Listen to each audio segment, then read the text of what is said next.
ആകെ കടഞ്ഞു പിഴിഞ്ഞു രചിച്ചതീ ഭാഗവതം മഹാവേദസാരം മഹാവേദസാരം.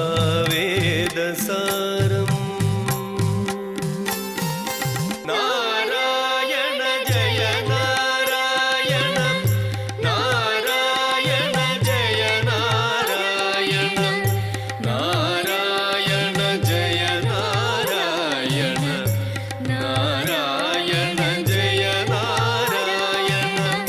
സത്തുക്കൾ നിത്യമായി പാരായണം ചെയ്യും ഉത്തമവേദമീ ഭാഗവതം.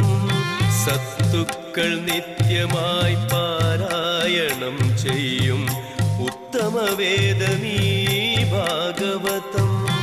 അഷ്ടാദശ പുരാണങ്ങളിലേറ്റവും ഇഷ്ടമായി കണ്ടതീ ഭാഗവതം. അഷ്ടാദശ പുരാണങ്ങളിലേറ്റവും ഇഷ്ടമായി കണ്ടതീ ഭാഗവതം. നാരായണ ജയ നാരായണ നാരായണ ജയ നാരായണ നാരായണ ജയ നാരായണ നാരായണ ജയ നാരായണ.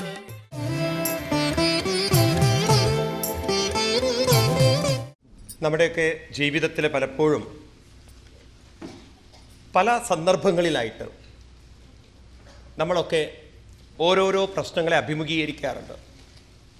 നമ്മൾ പദ്ധതിയിടും ഒരു കാര്യം, പക്ഷെ സംഭവിക്കുന്നത് വേറൊന്നായിരിക്കും. ഇങ്ങനെ ഓരോരുത്തരുടെ ജീവിതത്തിലും ഇങ്ങനെ ഓരോരോ സന്ദർഭങ്ങൾ വരാറുണ്ട്. നാം പ്രതീക്ഷിച്ചതുപോലെ കാര്യങ്ങൾ നടക്കാറില്ല. അപ്പോൾ പൊതുവേ നമ്മൾ എന്ത് ചെയ്യും? നമുക്ക് എളുപ്പം മറ്റൊരാളെ ബ്ലെയിം ചെയ്യാം, അയാളുടെ കുഴപ്പമായിരിക്കാം. ഞാനും അങ്ങനെ തന്നെയാണ്. പിന്നെയാണ് എനിക്ക് ബോധം വരിക, എന്തിനാ അയാളെ കുറ്റം പറയുന്നത്? നമ്മുടെയൊക്കെ ജീവിതത്തിൽ എന്തെല്ലാം പ്രതീക്ഷിക്കാത്ത അനുഭവം വരുന്നോ അപ്പോഴൊക്കെ നമുക്കുള്ളൊരു ദൗർബല്യമാണ് മറ്റൊരാളെ കുറ്റം പറയുന്നത്. ആ കുറ്റം പറയുന്ന ഒരു അനുഭവത്തിൽ നിന്ന് നമ്മുടെ മനസ്സിനെ നമുക്ക് ഉയർത്തേണ്ടതുണ്ട്. അങ്ങനെ നമ്മൾ പരിശീലിക്കേണ്ടതുണ്ട്. ഒരിക്കലൊരു രാജാവ് മൃഗയാ വിനോദത്തിന് കാട്ടിൽ പോയി. തിരിച്ചു വരുമ്പോൾ വന്ന വഴിയിൽ ധാരാളം കല്ലുകളായിരുന്നു, ഒരുപാട് കല്ലുകൾ. മഴ പെയ്തിട്ട് കാട്ടിൽ നിന്നുള്ള കല്ലുകളൊക്കെ റോട്ടിലേക്ക് വന്നും റോട്ടിലുള്ള മണ്ണെല്ലാം ഒലിച്ചു പോയി, കല്ല് മാത്രമായി. രാജാവിൻ്റെ കാലെല്ലാം തട്ടി, കല്ലിൽ തട്ടി മുറിവായി. കൊട്ടാരത്തിൽ എത്തിയ ഉടനെ തന്നെ ഉത്തരവിട്ടു, മന്ത്രിമാരോട് പറഞ്ഞു, എല്ലാവരും ഇവിടെ എത്തിച്ചേരണം.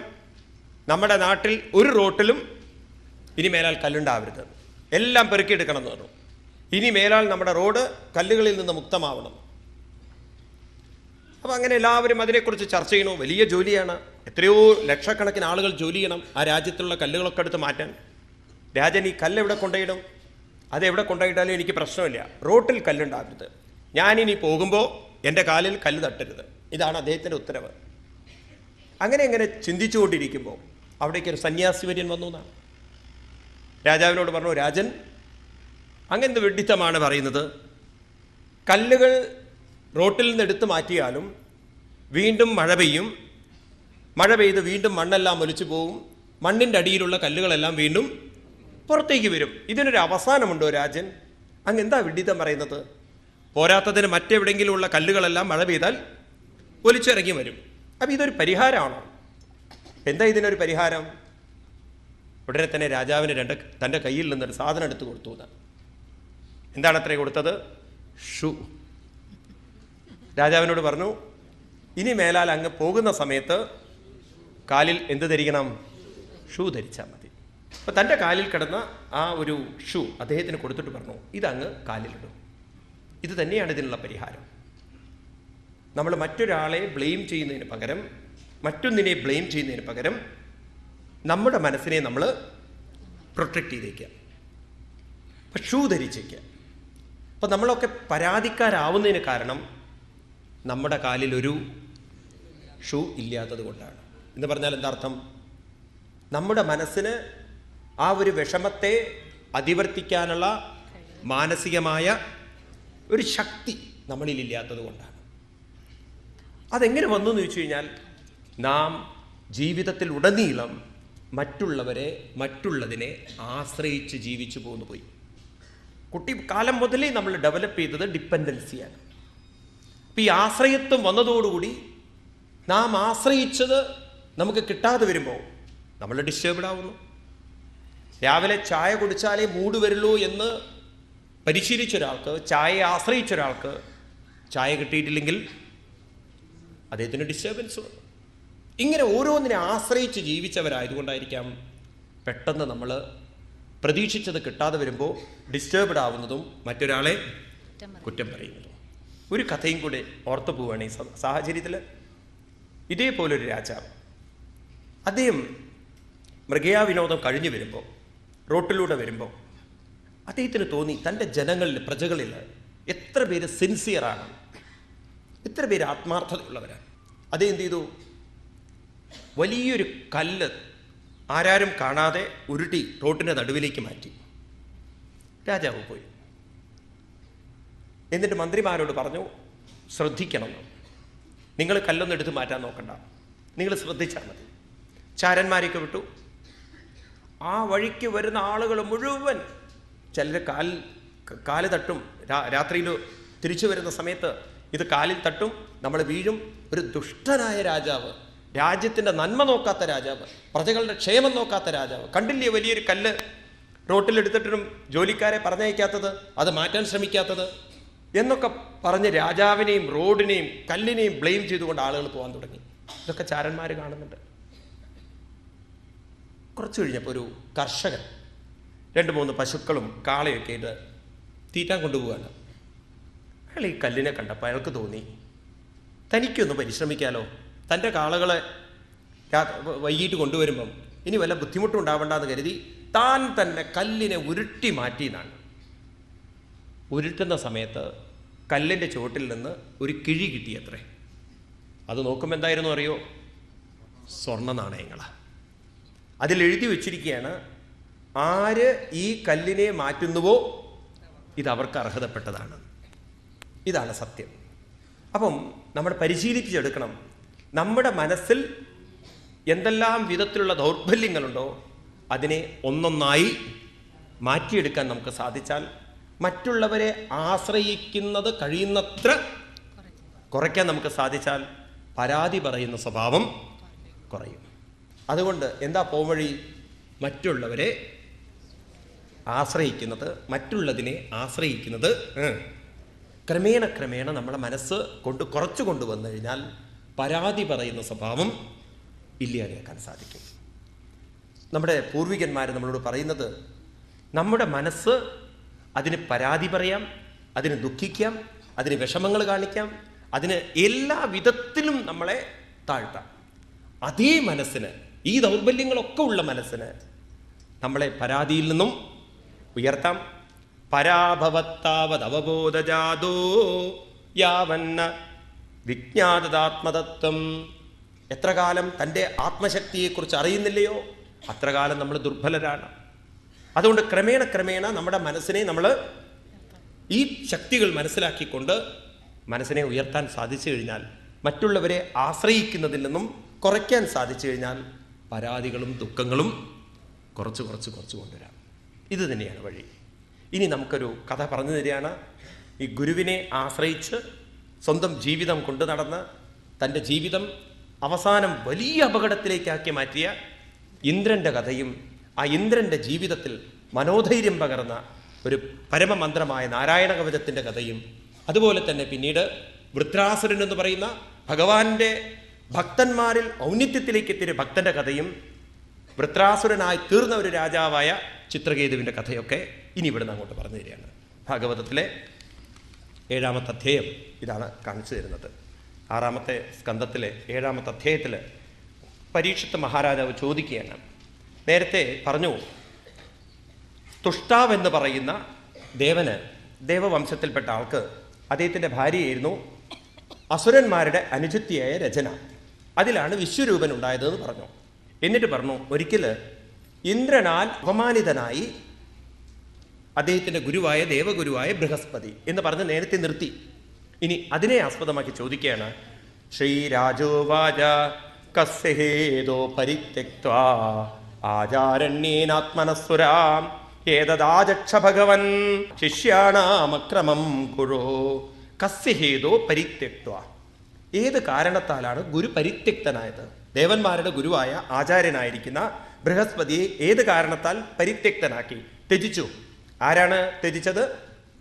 ഇന്ദ്രനാണ് ത്യജിച്ചത്. അതെന്ത് കാരണത്താലാണ് എന്ന് പറഞ്ഞു തരൂ. ശ്രീ ശുഗൗവാച ഇന്ദ്രത്രിഭുവനൈശ്വര്യം അതോ ലംഘിത സൽപദാ മരുർവസുബീരുദ്രൈ ആദിത്യേരുഭിർനൃഭ വിശ്വദേവൈശ്ച സാധ്വൈശ്ച നാസത്യാഭ്യാം പരിശ്രിത സിദ്ധചാരണ ഗന്ധർവൈ മുനിഭിർബ്രഹ്മവാദിഭി വിദ്യാധരാപ്സരോഭി ച കിന്നരേ പദഗോരകൈ നിഷേവ്യമാണോ മഘവാൻ സ്തൂയമാനശ്ച ഭാരത. ഇന്ദ്രന്റെ സർവ്വ ഐശ്വര്യങ്ങളും വർണ്ണിച്ചുകൊണ്ടാണ് ഇവിടെ തുടങ്ങുന്നത്. ഇന്ദ്ര ത്രിഭുവന ഐശ്വര്യ മതോ. ത്രിഭുവന ഐശ്വര്യം കൊണ്ട് ഉന്മത്തനായി തീർന്നു ആര്? ഇന്ദ്രൻ. അത്രയും ഐശ്വര്യങ്ങൾ വന്നപ്പോൾ അദ്ദേഹത്തിനെ സേവിക്കാനായിട്ട് മരുത്തുക്കളുണ്ട്, അതുപോലെ തന്നെ രുദ്രന്മാരുണ്ട്, ആദിത്യന്മാരുണ്ട്, ഋഭിമാരുണ്ട്, വിശ്വദേവന്മാരുണ്ട്, സാധ്യന്മാരുണ്ട്, എക്സെട്ര എക്സെട്ര എക്സെട്ര എക്സെട്ര. അയാളുടെ ടീം കുറേ വലുതാണ്. അങ്ങനെ ഇരിക്കെ പിന്നെ അദ്ദേഹത്തിന് നമുക്കൊക്കെ കുറേ ചാനൽ കിട്ടുന്ന പോലെ അദ്ദേഹത്തിന് 3 ചാനൽ കിട്ടും. Full time dance channel. അദ്ദേഹത്തിൻ്റെ ഡാൻസ് ചാനലിൽ ഒരേ പാർട്ടിയാണ് എപ്പോഴും വരിക. റിയാലിറ്റി ഷോ എന്നും ഉണ്ട് അയാൾക്ക്. ഏതാണ്? രംഭ, തിലോത്തമ, പിന്നെ ഉർവശി. ഈ ഡാൻസും കൂത്തും പാട്ടുമായിട്ട് അദ്ദേഹത്തിൻ്റെ ജീവിതം അങ്ങനെ മതോന്മത്തനായി, അങ്ങനെ അഹങ്കാരിയായിട്ട് അദ്ദേഹം അതിലങ്ങനെ ജീവിച്ചു. അങ്ങനെ ഇരിക്കെ ഒരു ദിവസം അദ്ദേഹത്തിൻ്റെ കൊട്ടാരത്തിലേക്ക് കയറി വരുന്നു. ഉപഗീയമാനോ ലളിതം ആസ്ഥാനാദ്യാസനാശ്രിത പാണ്ഡുരേണ തപത്രേണ ചന്ദ്രമണ്ഡല ചാരുണ. അദ്ദേഹം അങ്ങനെ വിരാജിക്കുന്ന സമയത്ത് അതാ സയദാ പരമാചാര്യം ദേവാനാമാത്മനസ്സഹ നാഭ്യനന്ദത സംപ്രാപ്തം പ്രത്യുത്താനാസനാദിപി. തൻ്റെ സഭയിലേക്ക് കയറി വരുന്നു തൻ്റെ ഗുരുവായിരിക്കുന്ന പരമാചാര്യം. ആരാണത്രേ ദേവന്മാരുടെ ഗുരു? ബൃഹസ്പതി. ആരാണ്? ബൃഹസ്പതി. അദ്ദേഹം കയറി വരുന്ന സമയത്ത് സാധാരണ എല്ലാവരും ചെയ്യേണ്ടത് പ്രത്യുത്താന, അവിടുന്ന് ചാടി എഴുന്നേറ്റിട്ട് നമസ്കരിച്ച് അഭിനന്ദിക്കണം. എന്നാൽ ഈ ഇന്ദ്രൻ തൻ്റെ ഗുരു വരുന്നത് കണ്ടിട്ടും അഭിനന്ദത, അദ്ദേഹത്തിന് വേണ്ട വിധത്തിൽ ആദരിച്ചില്ല, എഴുന്നേറ്റതുമില്ല, ആചരിച്ചതുമില്ല. വാചസ്പതി മുനിവരം സുരാസുര നമസ്കൃതം ന ഉച്ചാലാസനാദിന്ദ്ര പശ്യന്നഭിസമാഗതം. സഭയിലേക്ക് കയറി വരുന്ന തൻ്റെ ഗുരുവിനെ കണ്ടു, വളരെ വ്യക്തമായി കണ്ടു. എന്നിട്ടും സുരാസുര നമസ്കൃതം, ദേവന്മാരാൽ പൂജിതനായിരിക്കുന്ന ഗുരുവിനെ കണ്ടിട്ട്, ആ മുനിയെ കണ്ടിട്ട് അവിടെ നിന്ന് എണീറ്റതുമില്ല, അദ്ദേഹത്തെ ആദരിച്ചതുമില്ല. അപ്പൊ ഗുരുവിനെ നിന്ദിച്ചു. ആര്? ഇന്ദ്രൻ. ഒരു ചെറിയൊരു പ്രവൃത്തി, അദ്ദേഹത്തിൻ്റെ ചെറിയ പ്രവൃത്തിയല്ല വാസ്തവത്തിൽ, കാണുന്നവർക്ക് ചെറിയ പ്രവൃത്തിയാണ്, പക്ഷേ ഗുരുവിനെ സംബന്ധിച്ച് വലിയ പ്രവൃത്തിയാണ്. ഒരു പക്ഷേ ഇന്ദ്രൻ്റെ മനസ്സിൽ തോന്നിയിട്ടുണ്ടാവും, ഈ ഡാൻസ് നടക്കുന്ന സമയത്ത് ഈ കളവൻ എന്തിനാണ് കയറി വരുന്നത്? അയാളുടെ മനസ്സ് മുഴുവൻ ഡാൻസിലും കൂത്തിലും പാട്ടിലും ഒക്കെ ആയിട്ട് അങ്ങനെ നിറഞ്ഞിരിക്കുമ്പോൾ പിന്നെ അയാൾക്ക് ഡിസ്റ്റർബൻസ് വന്നിട്ടുണ്ടാവും. അതുകൊണ്ട് ഗുരുവിനെ ഒട്ടും ആദരിച്ചില്ലയാണ്. നമുക്ക് ഓരോരോ പ്രശ്നങ്ങൾ എവിടെയാണ് തുടങ്ങുന്നതെന്ന്, നമ്മുടെയൊക്കെ ജീവിതത്തിൽ 3 കാര്യങ്ങളിലേ പ്രശ്നങ്ങൾ തുടങ്ങുള്ളൂ. ഒന്ന്, നമ്മൾ വേണ്ടടുത്ത് വേണ്ട വാക്ക് പറഞ്ഞില്ലെങ്കിൽ അത് പ്രശ്നം. വേണ്ടടുത്ത് വേണ്ടത് പ്രകടിപ്പിച്ചില്ലെങ്കിൽ പ്രശ്നം. വേണ്ടടുത്ത് വേണ്ടത് കാണിച്ചില്ലെങ്കിൽ പ്രശ്നം. വേണ്ടടുത്ത് വേണ്ടത് പറഞ്ഞില്ലെങ്കിൽ പ്രശ്നം, കാണിച്ചില്ലെങ്കിൽ പ്രശ്നം, വേണ്ടടുത്ത് വേണ്ടത് ചെയ്തില്ലെങ്കിൽ പ്രശ്നം, കൊടുത്തിട്ടില്ലെങ്കിൽ പ്രശ്നം. ഇതൊക്കെയാണ് മനുഷ്യൻ്റെ ജീവിതത്തിലുണ്ടല്ലോ അവൻ അറിയാതെ അവനെ പിന്നീട് ദുഃഖിപ്പിക്കുന്നത്. ഒന്നും വേണ്ടായിരുന്നു ഇദ്ദേഹത്തിന്, എന്ത് ചെയ്താൽ മതിയിരുന്നു? എണീറ്റ് നിന്ന് നമസ്കരിച്ചാൽ മതിയിരുന്നു. അപ്പം അതുകൊണ്ട് ചെയ്യേണ്ടത് ചെയ്തില്ലെങ്കിൽ തെറ്റ്, പറയേണ്ടത് പറഞ്ഞില്ലെങ്കിൽ തെറ്റ്, കാണിക്കേണ്ടത് കാണിച്ചില്ലെങ്കിൽ തെറ്റ്. ഇതൊക്കെ നമ്മളെ ഓർമ്മിപ്പിക്കുകയാണ്. ഇന്ദ്രൻ തൻ്റെ ഗുരുവിനെ വേണ്ട വിധത്തിൽ ആദരിക്കാതെ വന്നപ്പോൾ അദ്ദേഹം എന്ത് ചെയ്തു? തതോ നിർഹത്യ സഹസാ കവിരംഗിരസപ്രഭോ ആയോ സ്വഗ്രഹം തൂഷ്ണിം വിദ്വാൻ ശ്രീമതവിക്രിയം. ഇന്നത്തെ രാഷ്ട്രീയക്കാരെ പോലെ ആയിരുന്നില്ല ഗുരു. രാഷ്ട്രീയക്കാരാണെങ്കിൽ അപ്പം അവിടെ വെച്ച് ബഹളം ചെയ്യും, നീ എന്താടാ എന്നെ റെസ്പെക്ട് ചെയ്യാതിരുന്നത്. ഇദ്ദേഹം ചെയ്തു തൂഷ്ണി എന്ന് വെച്ചാൽ അവിടുന്ന് സൈലൻ്റായിട്ട് അവിടുന്ന് ഇറങ്ങിപ്പോന്നു, നിർകൃത്യ. പെട്ടെന്ന് തന്നെ അവിടുന്ന് ഇറങ്ങിപ്പോയി, തൻ്റെ വീട്ടിലേക്ക് പോയി. കുറച്ച് കഴിഞ്ഞിട്ടോ തർഹേവ പ്രതിബുദ്ധ്യേന്ദ്രോ ഗുരുഹേളനമാത്മനാം ഗർഹയാമാസദസ്സീ സ്വയം ആത്മാനമാത്മനാം. ഒരു നിമിഷം ഇന്ദ്രന് മനസ്സിലായി, ഗുരു പോയപ്പോഴാണ് മനസ്സിലായത്, ഗുരു ഇറങ്ങിപ്പോയപ്പോഴാണ് മനസ്സിലായത്, ഈ ഗുരുവിനെ ഞാൻ ആശ്രയിച്ചിട്ടാണ് ഇവിടെ ശക്തിയോടുകൂടി നിലനിൽക്കുന്നത്. എങ്ങാനും ഗുരു പോയി കഴിഞ്ഞാൽ എൻ്റെ ശക്തിയെല്ലാം പോവും എന്ന് മനസ്സിലായതും പ്രതിബുദ്ധി ഇന്ദ്ര ഗുരുഹേളനമാത്മന ഗർഹയാമാസി സ്വയം ആത്മാനമാത്മന. ഇന്ദ്രൻ താൻ ചെയ്ത തെറ്റിൽ കുറ്റബോധം വന്നു എന്നാണ്. നോക്കൂ, ഭാഗവതത്തിൻ്റെ ഒരു മഹത്വം ഇവിടെയാണ്. ഒരു വ്യക്തിക്ക് ഉയരണമെങ്കിൽ അയാളുടെ ജീവിതത്തിൽ അയാൾക്ക് കുറ്റബോധം വേണം. കുറ്റബോധം എന്ന് പറഞ്ഞാൽ അർത്ഥം, ഇവിടെ ഭാരതീയ സംസ്കാരത്തിൽ കുറ്റബോധം എന്ന് പറഞ്ഞാൽ എൻ്റെ ജീവിതത്തിൽ ഞാൻ പല തെറ്റുകളും ചെയ്തിട്ടുണ്ട്, ഇതല്ല ജീവിതം, അതുകൊണ്ട് ഇനിയും എനിക്ക് ഉയർത്തേണ്ടതുണ്ട്. ഒന്നും അറിയില്ല എന്ന് സമ്മതിക്കുന്നത്, ഞാൻ ചെയ്തിരിക്കുന്നതൊക്കെ തെറ്റാണ്, ഇനിയും എനിക്ക് ഈ തെറ്റിൽ നിന്നെല്ലാം ഉയരേണ്ടതുണ്ട് എന്ന വിവേകം വരുന്നതിനെയാണ് കുറ്റബോധം എന്ന് പറയുക. നോക്കൂ, നിങ്ങൾ പരീക്ഷിത്ത മഹാരാജാവിന് ചെയ്തത് തെറ്റാണെന്നുള്ള കുറ്റബോധം വന്നതുകൊണ്ടാണ് അദ്ദേഹം പ്രായോപവേശത്തിന് വേണ്ടി പോയത്, അല്ലേ? ചെയ്തത് ശരിയാണെന്നുള്ള പിടിവാശിയിൽ അയാൾ ഇരുന്നുവെങ്കിൽ ഈ ഭാഗവതം ഉണ്ടാവുമോ?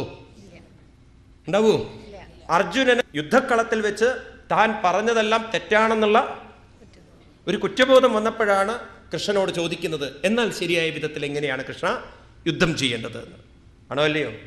ഒരു രത്നാകരന് തൻ്റെ ജീവിതം പോയത് ശരിയല്ല, അല്ലെങ്കിൽ കൊണ്ടുപോകുന്നത് ശരിയല്ല എന്ന കുറ്റബോധം വന്നപ്പോഴാണ് മഹാത്മാക്കളോട് ചോദിക്കുന്നത്, എങ്ങനെയാണ് ഇതിൽ നിന്നും പുറത്തു കിടക്കേണ്ടത്. മനസ്സിലാവുണ്ടോ നിങ്ങൾക്ക്? ഈ കുറ്റബോധം എന്നതൊരു പോസിറ്റീവാണത്. ഇന്ദ്രന് കുറ്റബോധം വന്നു, ഇത് ശരിയല്ല, എനിക്ക് ഉയരേണ്ടതുണ്ട്. എന്നിട്ട് കോ ഗൃഹ്യേൽ പണ്ഡിതോ ലക്ഷ്മി ത്രിവിഷ്ടപദേരഭി യയാമാസുരം ഭാവം നിദോത്യപുപദേശരാം. ഞാൻ ഐശ്വര്യത്താൽ എൻ്റെ ഗുരുവിനെ അപമാനിച്ചുകൊണ്ട് ഞാൻ ഐശ്വര്യവും ഇതൊക്കെ നേടിയെടുക്കാൻ തന്നെ വളരെ പ്രയാസം. പണ്ഡിതോ ലക്ഷ്മിൻ ത്രിവിഷ്ടപദേരഭി, അതുപോലെ ഒരു ഗുരുവിൻ്റെ അനുഗ്രഹം കിട്ടാൻ പ്രയാസം. ഇതൊക്കെ എനിക്ക് ഉണ്ടായിട്ട് ഞാൻ ഇങ്ങനെ അവിവേകം ചെയ്യേ എന്ന് പറഞ്ഞുകൊണ്ട് പാരമിഷ്ട്യം ദിശനം മതിഷ്ഠന്ന കഞ്ചന പ്രത്യുഷ്ടേതി ബ്രൂയോ ധർമ്മം തേന പരം വിദു. എനിക്കിങ്ങനെ ധർമ്മം തെറ്റിക്കേ ഞാൻ, ഇങ്ങനെ ഒരു അവിവേകം കാണിക്കേ ഞാൻ എന്ന് സ്വയം തന്നെ തന്നെ ചോദ്യം ചെയ്തു. ആര്?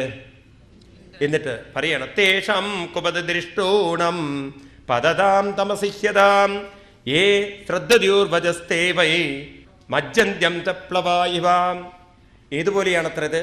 ഒരു പുഴയിൽ കല്ലുകൊണ്ടുള്ള തോണിയിൽ ഒരാൾ ഇരുന്നിട്ട് അക്കരയ്ക്ക് എത്താൻ ശ്രമിച്ചാൽ ആ കൽത്തോണിയിലിരുന്ന് യാത്ര ചെയ്യുന്ന ആൾ കല്ല് മുങ്ങിക്കൊണ്ട് വെള്ളത്തിൽ മുങ്ങിച്ചാവും. മരത്തോണിയല്ല, ഒരു കല്ല് തോണിയായി കണ്ടുകൊണ്ട് അതിലിരിക്കുക. അതുപോലെയാണ് ഇപ്പം ഞാൻ ചെയ്തിരിക്കുന്ന പ്രവൃത്തി എന്ന് പറയുകയാണ്. ഞാനൊരു തെറ്റായ പ്രവൃത്തി ചെയ്തപ്പോൾ ഞാൻ എന്നെയും മുക്കി, ഈ ദേവന്മാരെയൊക്കെ ഞാൻ വഴിതെറ്റിച്ചു, ഇവരൊക്കെ ഞാൻ വിഷമത്തിലാക്കി. അതുകൊണ്ട് അദാഹം ആചാര്യ അഗാധദിഷം ദ്വിജം പ്രസാദയിഷ്യേ നിഷടാം ശീഷ്ണാദച്ചരണം സ്പൃശൻ. അതുകൊണ്ട് ഞാൻ ഒന്ന് നിശ്ചയിച്ചിരിക്കുന്നു, പ്രസാദയിഷ്യേ, അദ്ദേഹത്തിനെ ഞാൻ സന്തോഷിപ്പിക്കും. അദ്ദേഹത്തിൻ്റെ ശീഷ്ണാദച്ചരണം സ്പൃശൻ, എൻ്റെ തല ഞാൻ പാദത്തിൽ തുടിപ്പിക്കും എന്ന് നിശ്ചയിച്ചുകൊണ്ട് ഏവം ചിന്തയതസ്യ മകുന്നോ ഭഗവാൻ ഗൃഹൽ ബൃഹസ്പതിർഗതോ ദൃഷ്ടം ഗതി മധ്യ